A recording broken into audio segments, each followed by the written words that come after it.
memorial usted solicita que los documentos individualizados y acompañados se tengan como prueba. Y ojo, les voy a dar una recomendación, vuelva a describirlos, pero como ahora todo se hace en computadora y todo queda guardado, solo vaya al inicio de la demanda, copie cuando usted escribió los documentos y péguenlo en el memorial de proposición de documentos.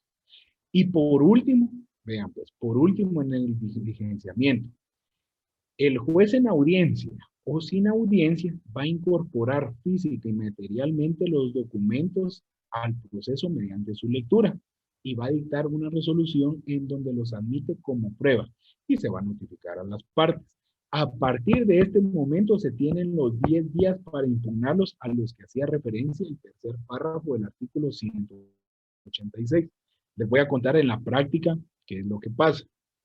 Como en la práctica se proponen otros medios de prueba, como declaración de parte, declaración de testigos y son audiencias, por lo menos, bueno, esto varía de juzgado a juzgado, pero en los juzgados en los de litigado lo que hacen es que aprovechando de que hay esta audiencia, en esa misma audiencia, solo que al finalizar, por ejemplo, si la declaración de parte estaba a las 10, dejan la admisión de documentos a las 11 de la mañana, pero pues aunque se alargue, como es la misma audiencia, se lleva a cabo, y el juez manifiesta, estando presentes las partes procesales, vamos a proceder a la incorporación física de los documentos al proceso mediante su lectura.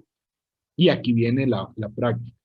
Y que la verdad es hace efectivo el principio de economía procesal y de celeridad, porque manifiesta. Imagínense, si propuso 20 medios de prueba documental a razón de 5 folios cada uno, estamos hablando de 200 folios que hay que leer.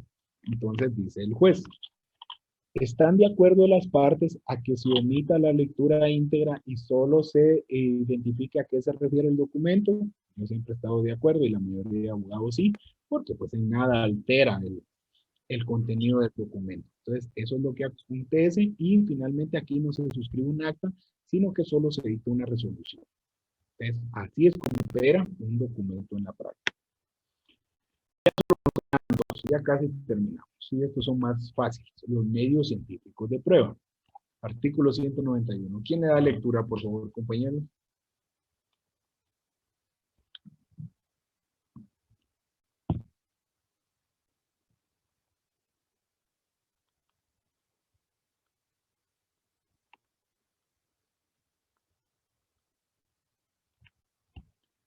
Hoy sí se me durmieron. Artículo 191. Artículo 191. No se pueden. Reproducciones y experimentos, de oficio o a petición de parte. Pueden disponerse calcos, relieves, reproducciones y fotografías de objetos, documentos y lugares. Es permitido asimismo para establecer si un hecho puede o no realizarse de determinado modo. Proceder a la reconstrucción del mismo si el juez lo considerara necesario. Puede procederse a su registro en forma fotográfica o cinematográfica. En caso de que así conviniera la prueba, puede también disponer la obtención de radiografías, radioscopias, análisis hematológicos, bacteriológicos u otros, y en general cualesquiera experimentos o pruebas científicas. Muchas gracias, Juan. Gracias por su apoyo y a los compañeros que participan. Y a los que no participan, pues no participen, con que aprendan es suficiente. Bueno, entonces vamos a definir medio científico de prueba, perdón. Es un medio de prueba complementario, es decir, no es de carácter fundamental, pero en algunos casos sí es muy importante, como por ejemplo en el juicio ordinario de paternidad y filiación, donde el juez de oficio a petición de parte puede disponer de calcos, relieves, reproducciones, y las reproducciones pueden ser de cualquier tipo, entiéndase fotografías, videos y reconstrucción de cualquier otra índole. Medios científicos de prueba adicionales. Aquí a este le vamos a poner atención. Si ustedes se dan cuenta, cualquier examen de laboratorio puede ser un medio científico de prueba. Cualquier análisis, cualquier tipo de resultado que tengamos que someterlo a cierto procedimiento científico, eso va a ser un medio científico de prueba. Y le vamos a poner atención al análisis hematológico porque la prueba fundamental o el ejemplo fundamental de esta índole es la prueba de ADN. Entonces, la prueba de ácido desoxirribonucleico, que si bien es cierto, no es una prueba de sangre como tal, pero sí se utiliza la extracción de muestra de sangre, se hace ese estudio de alelos de carácter genético para verificar y cotejar si las muestras entre las tres personas sometidas a examen, pues tienen cierto grado de probabilidad. Y aquí o se tiene el 99.99999% de probabilidades o se tiene el 1, el 2%, que pues ahí no es contundente ni concluyente. ¿Qué requisitos se necesitan para que sea válido un medio de prueba? Que la autenticidad sea certificada por el secretario del juzgado o por el notario.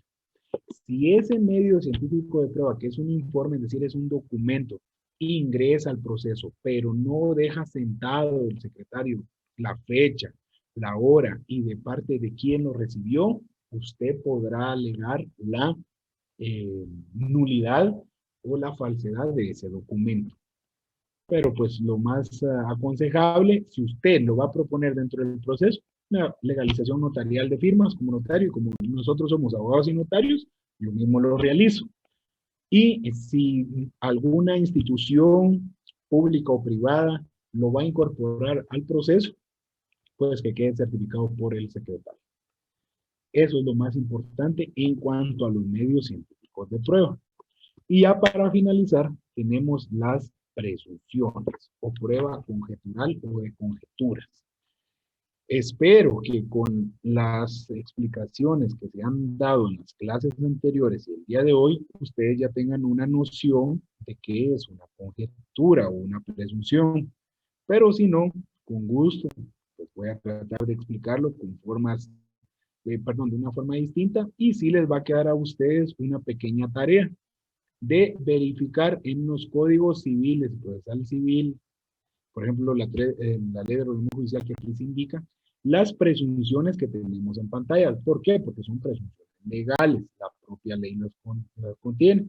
Y además les voy a dejar una pequeña tarea o ejercicio, si quieren lo hacen, si quieren no, no valen puntos. Pero para el próximo día de clases, al inicio, ustedes me van a recordar lo siguiente. Licenciado, fíjese que adicional de los ejemplos de presunciones legales que usted nos explicó el sábado pasado en clase, yo logré encontrar estos otros. Entonces, ese es el ejercicio. Que ustedes puedan recopilar no solo en el Código Civil, que hay muchos ejemplos de presunciones, sino que en otros cuerpos legales, algunas otras presunciones legales que no están acá en pantalla y vamos a analizar si son jures, es de jure, es decir, que no admiten prueba en contrario y que lo que aquí se diga se tiene por cierto, o si son juris tantum, es decir, que admiten prueba en contrario. Bueno, entonces, las presunciones son un medio de prueba que consiste en el razonamiento y análisis de indicios que hace el propio legislador, es decir, los diputados del Congreso de la República cuando crean una ley. O bien el juez dentro del proceso. Va a depender de qué tipo de presunción se trate. Y aquí vamos a ver el otro tema de una vez. Si son presunciones legales, pues las hace el legislador, están contenidas en la propia ley y son de carácter obligatorias para el juez. O sea, el juez las tiene que aplicar sí o sí. Pero por el contrario, si son presunciones humanas, aquí se va a tratar de un análisis propio del juez y que va a ser resultado de su análisis preciso, lógico y de ese razonamiento que lo llevó a dictar esa sentencia, esa resolución. Estas presunciones humanas no las van a encontrar ustedes en ninguna ley, porque estas son de juicios en concreto. Y rara vez el juez le va a dar un valor probatorio o va a indicar en una sentencia que producto de la presunción lleva a cierta conclusión.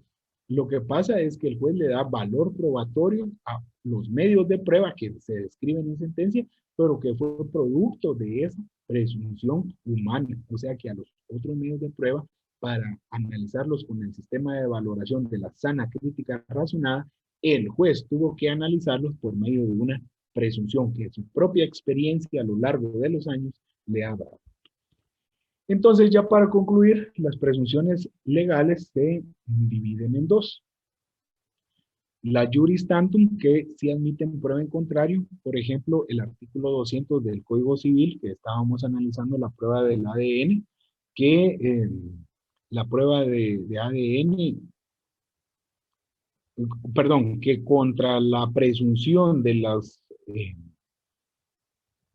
los días que se refiere a la afiliación matrimonial del artículo 199, sí admite prueba en contrario. ¿Y cuál va a ser la prueba en contrario? La prueba de ADN. Lo que pasa es que ahí mismo tenemos otra presunción, que la negativa de la persona a practicar la prueba de ADN va a ser probada en su contra. Y el otro tipo de presunción legal es la iures et de jure, que en español es no se admite prueba en contrario, por lo tanto, lo que establece la ley, eso se tiene por cierto.